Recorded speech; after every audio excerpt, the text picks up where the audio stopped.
Bismillahirrahmanirrahim. Assalamualaikum warahmatullahi wabarakatuh. Alhamdulillah, pada hari dan kesempatan yang berbahagia ini, mari kita lanjut kembali kajian kita tentang bagaimana pembaruan Islam. Yang dimaksud pembaruan Islam ini bukan berarti ajarannya diperbarui, tetapi bagaimana untuk bangkitnya kembali Islam itu, baik segi ilmu pengetahuan, kebudayaan, teknologinya. Bukan berarti yang dikatakan pembaruan Islam ini adalah membarui ajarannya, bukan. Karena itu kita lihat bagaimana yang dimaksud pembaruan itu. Di sini ada beberapa tokoh yang harus kita pelajari, tokoh pembaruan Islam. Yang pertama kita lihat bagaimana Shah Waliullah. Shah Waliullah ini dilahirkan di Delhi pada 21 Februari 1703. Ia memperoleh pendidikan dari orang tuanya yang dikenal sufi dan pengelola madrasah, yaitu Shah Abdur Rahim. Beliau memiliki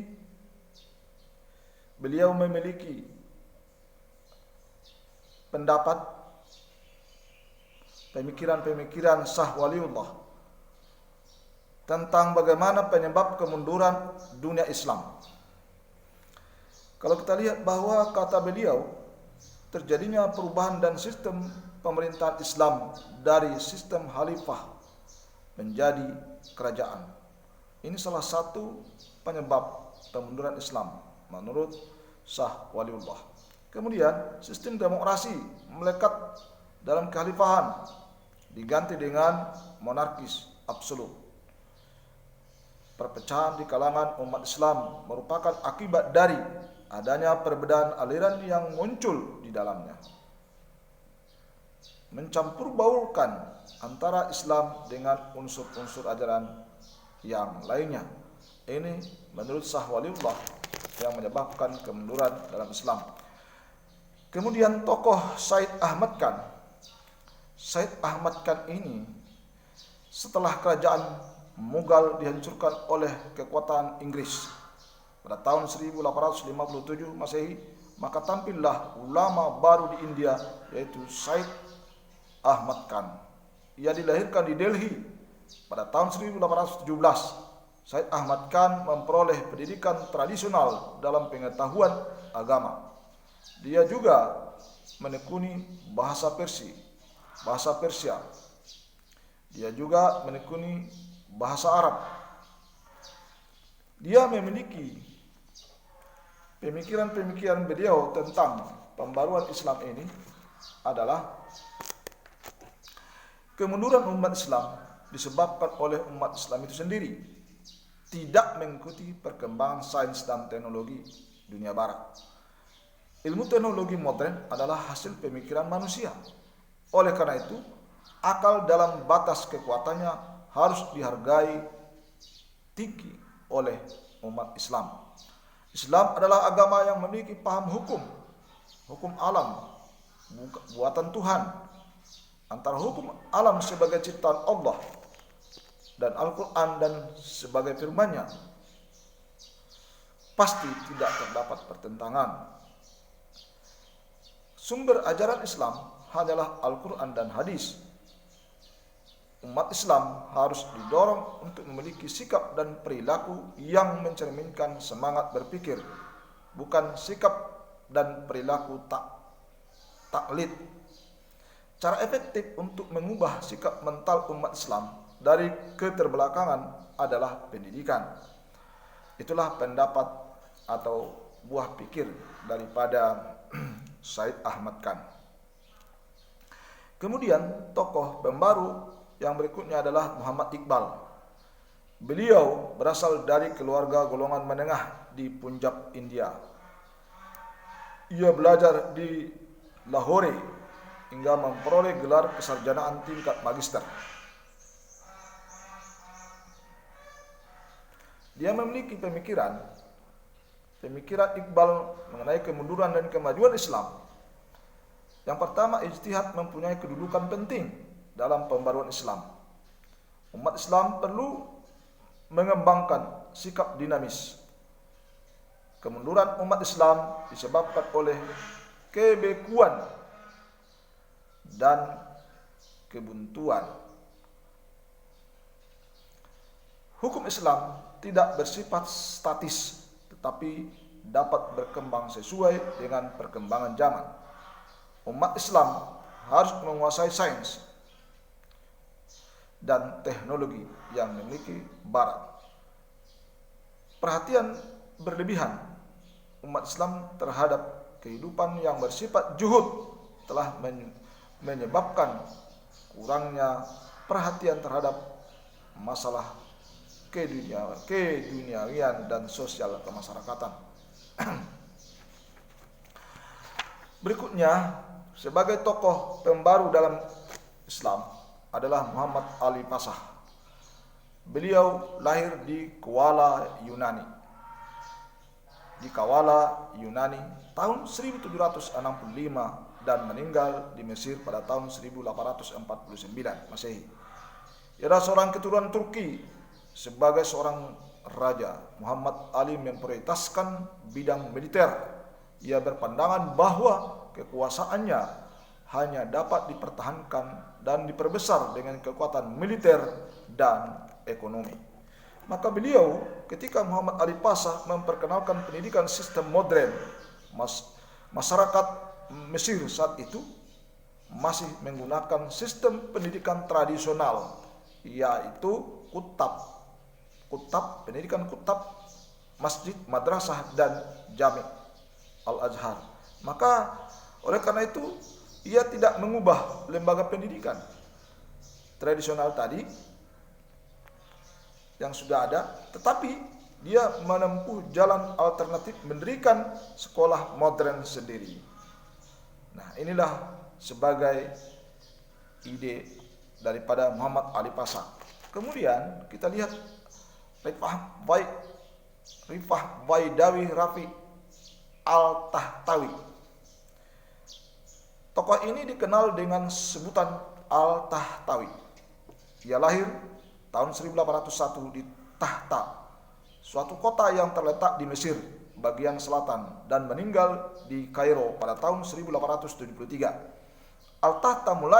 Tahtawi mulai belajar di Universitas Al-Azhar Kairo ketika usianya 16 tahun.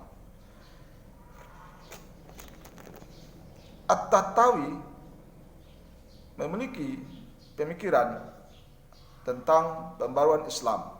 Beberapa pemikiran tentang pembaruan Islam yang diusungnya adalah ajaran Islam bukan hanya mementingkan kesejahteraan hidup di akhirat belaka, tetapi juga hidup di dunia. Kekuasaan raja yang cenderung absolut harus dibatasi dengan syariat. Syariat harus diartikan sesuai dengan perkembangan modern. Para ulama harus mempelajari filsafat dan ilmu pengetahuan modern. Pendidikan harus bersifat universal. Misalnya, harus memperoleh pendidikan yang sama dengan kaum pria. Wanita harus memperoleh pendidikan yang sama dengan pria. Umat Islam harus dinamis dan meninggalkan sifat statis. Itulah menurut At-Tahtawi bagaimana pemikiran beliau tentang pembaruan Islam. Kemudian Jamaluddin Al-Afghani. Beliau lahir di Afghanistan pada tahun 1839. Meninggal dunia di Istanbul tahun 1897. Beliau memiliki pemikiran. Beberapa pemikiran Jamaluddin Al-Afghani, yakni kemunduran umat Islam tidak disebabkan karena Islamnya, tidak disebabkan karena Islamnya, tetapi disebabkan berbagai faktor yang di dalamnya.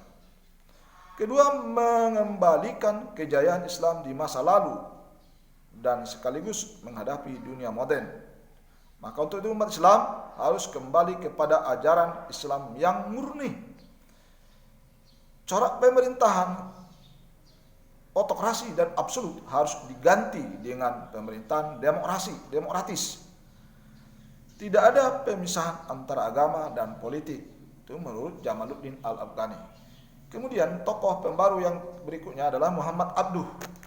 Muhammad Abduh ini dilahirkan di daerah Mesir pada tahun 1849 dan wafat tanggal 11 Juli 1905. Beliau memiliki ide dan pemikiran yang pertama, pintu ijtihad masih terbuka lebar bagi umat Islam. Islam adalah ajaran rasional sejalan dengan akal. Kekuasaan negara harus dibatasi oleh konstitusi yang dibuat oleh negara.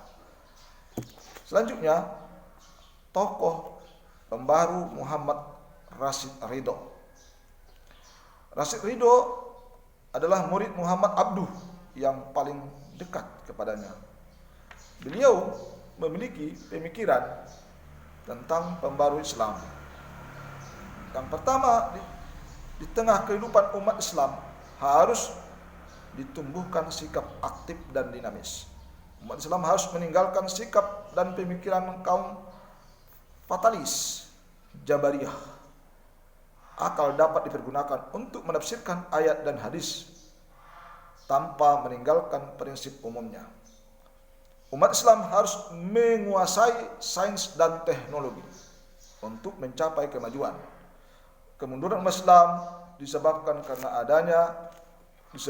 karena ada banyak unsur ajaran bukan Islam yang sudah masuk terlalu jauh ke dalam ajaran Islam. Yang tokoh berikutnya adalah Sultan Mahmud II. Beliau pelopor pembaruan di kerajaan Turki Utsmani abad ke-19 sama dengan di Mesir, yaitu raja pembaru Islam di Mesir dipelopori oleh Muhammad Ali Pasha, sedangkan pembaru di Turki Utsmani dipelopori oleh Sultan Mahmud II. Sultan Mahmud II ini memiliki pemikiran pembaru Islam. Yang pertama, menerapkan sistem demokrasi dalam pemerintahannya, menghapus pengultusan sultan yang dianggap suci oleh rakyatnya, memasukkan bidang keilmuan umum ke dalam kurikulum lembaga pendidikan madrasah, mendirikan sekolah maktebi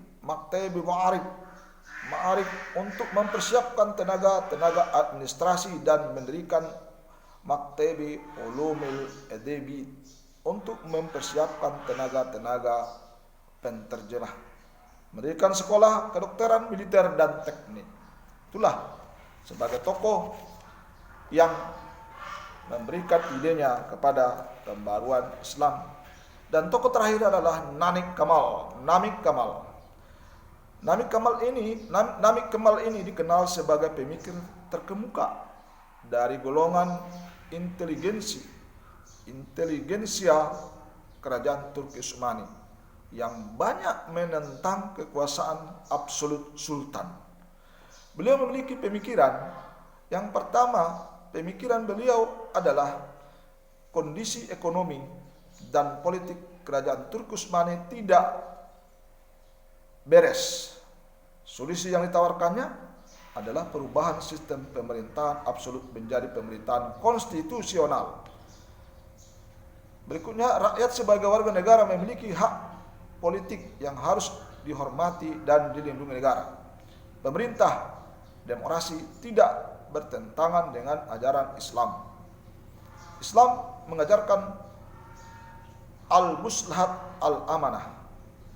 Kepala negara dalam mengurus negara tidak boleh melanggar syariat Islam. Ini sebagai pemikiran dalam pembaruan Islam. Demikian sebagai analisa kita, informasi analisa kita hari ini. Wabillahi taufiq wal hidayah. Assalamualaikum warahmatullahi wabarakatuh.